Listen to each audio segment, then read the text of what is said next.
It's time to change your strings.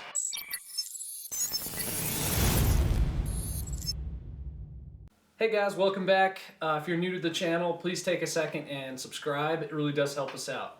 One of the most asked questions that I get is about changing guitar strings. So today I thought I'd make the ultimate string changing tutorial and show you how to change strings on every different type of guitar. We're going to go through how to change those strings, problems that could come up with specific guitars. At the end of the video, I'm going to give you all my string recommendations. So let's dive into it. Alright, first thing is some wire cutters for snipping the ends of the strings. Some needle nose pliers for pulling those little pokey bits. And most essentially, a string winder tool. You can get these at your local guitar store for like $1. Shout out Hanson Music, Billings, Montana. Stick around to the end of the video for a discussion on which strings to buy. Alright, starting with the Telecaster. Usually do this on my lap, but you can also put a small pillow under the neck if you're going to go tabletop style. Start by loosening all the strings on the guitar with your trusty string winder. Next, we're going to take our wire cutters and snip the strings off right at the headstock. Normally, I like to do 3 strings at a time, depending on the guitar. On a Telecaster, you can do all 6 strings, but it puts a little more stress on the neck when you take them all off and put 6 on at a time. Then take your needle nose pliers and grab those little pokey bits out of the tuning pegs. Be careful because those parts are sharp and they have a tendency of stabbing you under the fingernails, and it really hurts, especially on these high strings. Be careful.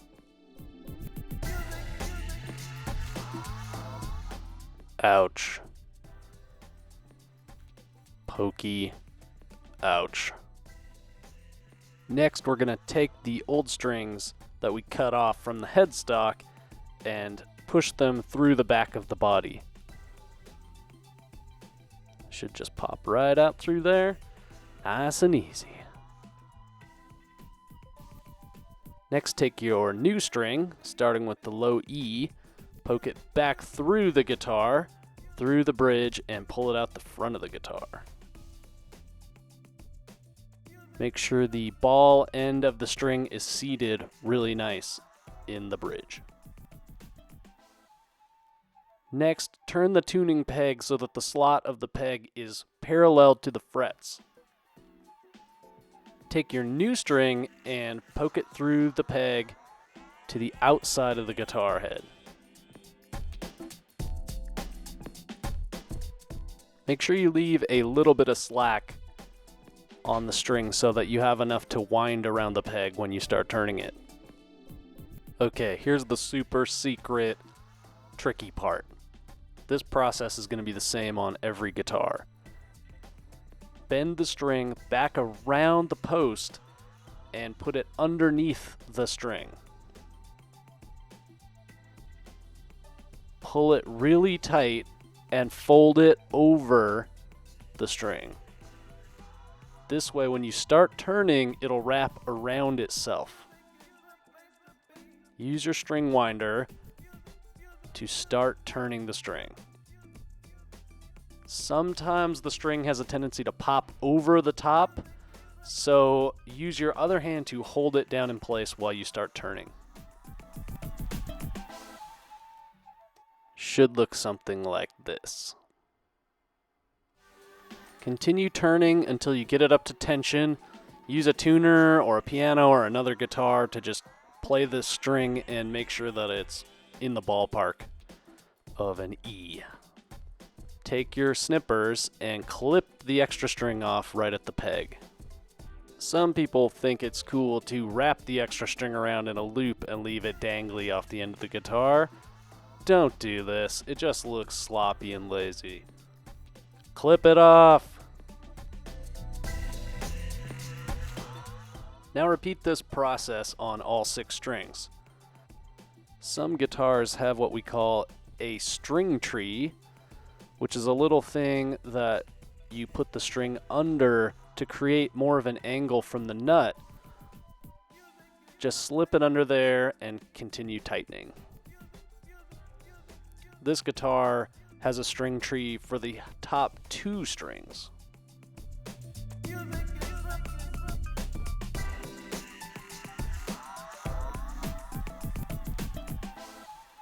Okay, once you get all the strings attached and tightened up, you want to grab each string and pull it back and forth. Use quite a bit of force. You don't have to be gentle with it. This takes a lot of the slack out of the string, and when you tune it up, it stays in tune better. If you skip this step and you don't do it, you'll be retuning a lot for the first 2 weeks. Okay, next project is a guitar with locking tuners. These things are great. I had them put on this Stratocaster a couple years ago and make changing strings a breeze. Once again, we're going to start by feeding the new strings through the back of the guitar, just like we did on the Telecaster. Pull them through and bring them up to the headstock. Now with the locking tuner, you just have to put the string through the tuner, tighten the lock on the back, and turn it a couple times, and you're up to tension. You don't have to do any kind of wraps or fancy business. Tighten it up, twist the tuner, and you're good to go. Clip it off, and boom, you're done.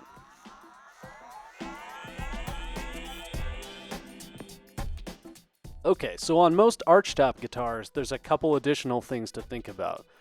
The headstocks have 3 tuners on each side. The bridges are floating, which means you only want to take off a few strings at a time, because if you take off all the strings at the same time, the bridge will fly and fall off of the body, and then you don't know where to put it back on, and that's pretty annoying.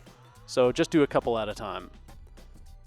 Also, the tail pieces are slotted underneath for the strings to slide up into, instead of going through the body.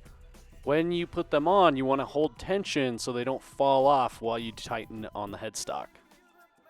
Also, if I didn't mention before, whenever you're doing string work, it's a great time to clean the gunk out from underneath your strings, a little pick dust and whatnot.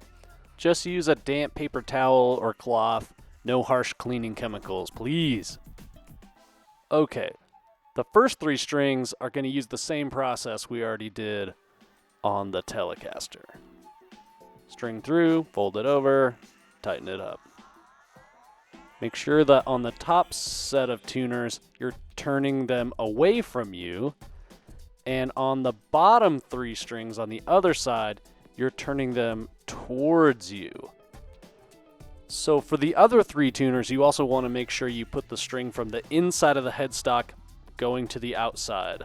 Fold it around the opposite way of the first 3 strings. When you turn it, make sure you're turning towards the body of the guitar. If you turn these the wrong way, it'll create some tension problems on the top of the neck and will look very silly.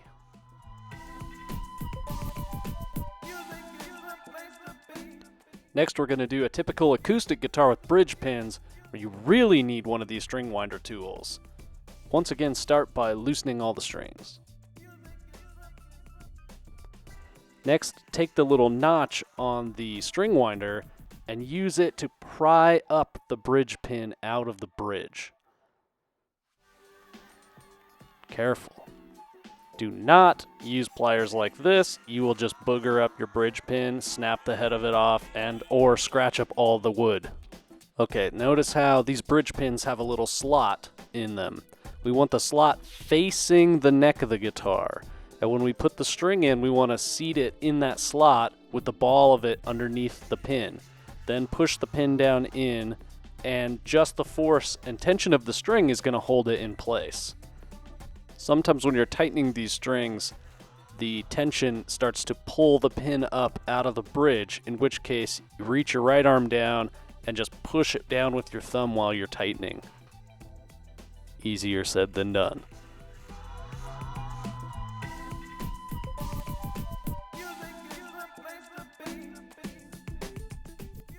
On Selmer type guitars like this, they have a slotted headstock, a funky bridge, and strings that you have to order special from France.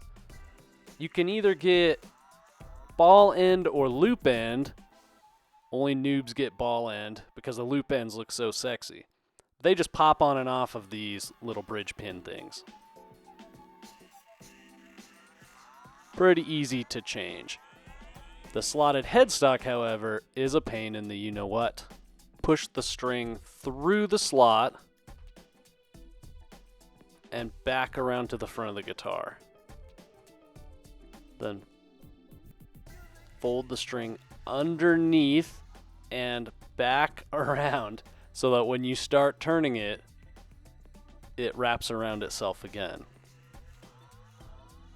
Hold it in place while you start turning the tuner.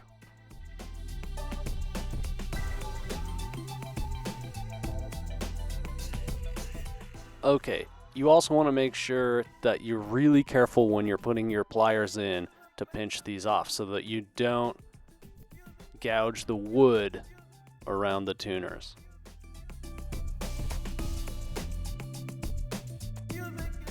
Okay, this is my least favorite string changing project. Not only do you have the pain of the slotted headstock, but tying these strings onto the bridge in this specific way is kind of a pain. Start by gently loosening the strings, clipping them at the headstock, and then pulling them out of the bridge. What we're going to do is tie them all at the bridge first, and then individually string them up to the headstock. Loop the string around, underneath, tying a knot, and pull it tight. Should have one or two twists around on top of the bridge. Then fold the end of the string over, and when you put the second string on, loop that around the end of the first string so that the end of the first string is held tight underneath the second string. Clip off the end of the first string and then continue this process all the way across the bridge for all 6 strings.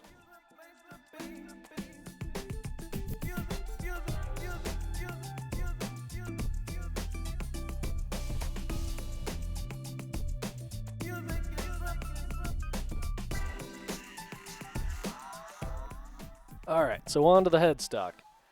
Take the first string, push it under, pull it up from the back, and when you loop it around the string this time, we want to actually tie a little knot. We want to go under and through, and then pull it tight.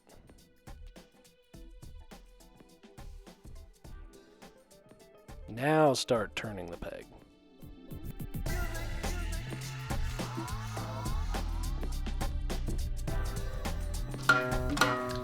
And continue this process for all 6 strings. Again, be careful not to booger up the wood when you're clipping these off.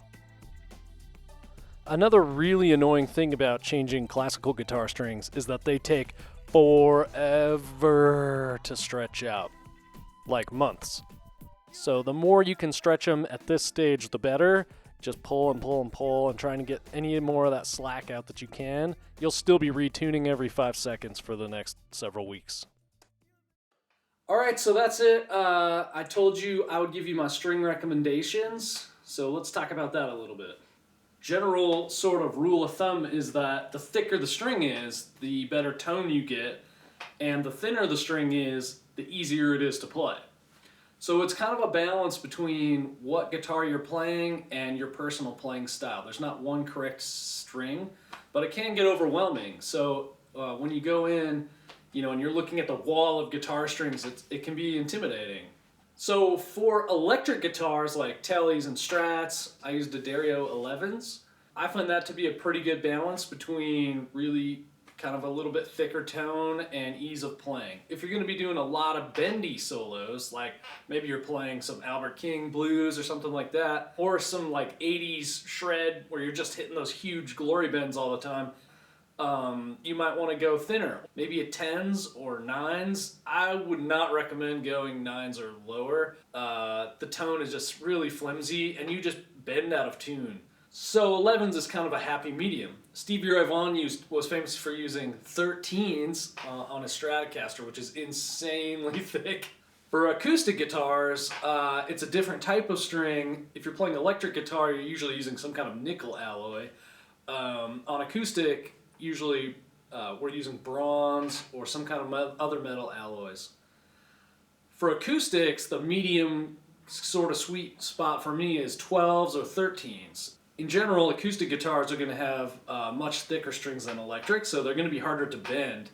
But you don't want to put really light strings on an acoustic guitar because you lose the tone anything less than 12s pretty much.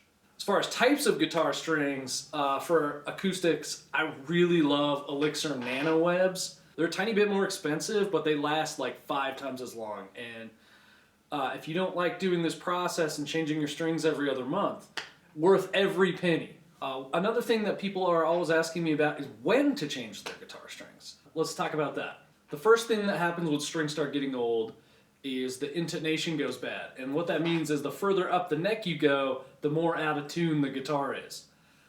Super annoying if you're playing up from the 4th fret higher on the guitar neck. Maybe if you're only playing G, C, and D, or some open chords, you can tune those strings to the open notes and you'll be fine and you won't even notice. But the second you start going up the neck,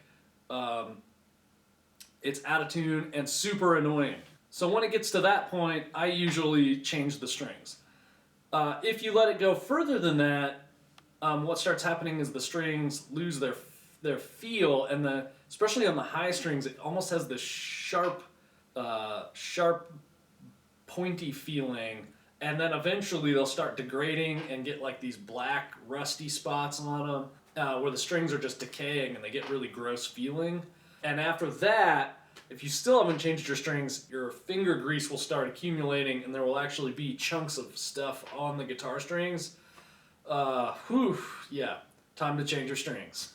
Alright, that's it for today. Thank you guys so much for sticking around, listening to the recommendations, and I hope that you guys got some good out of this. If so, please hit the subscribe button and help me grow the channel. It's the best way to support the channel, and I'd really appreciate it. So thank you guys, and I'll see you in the next video.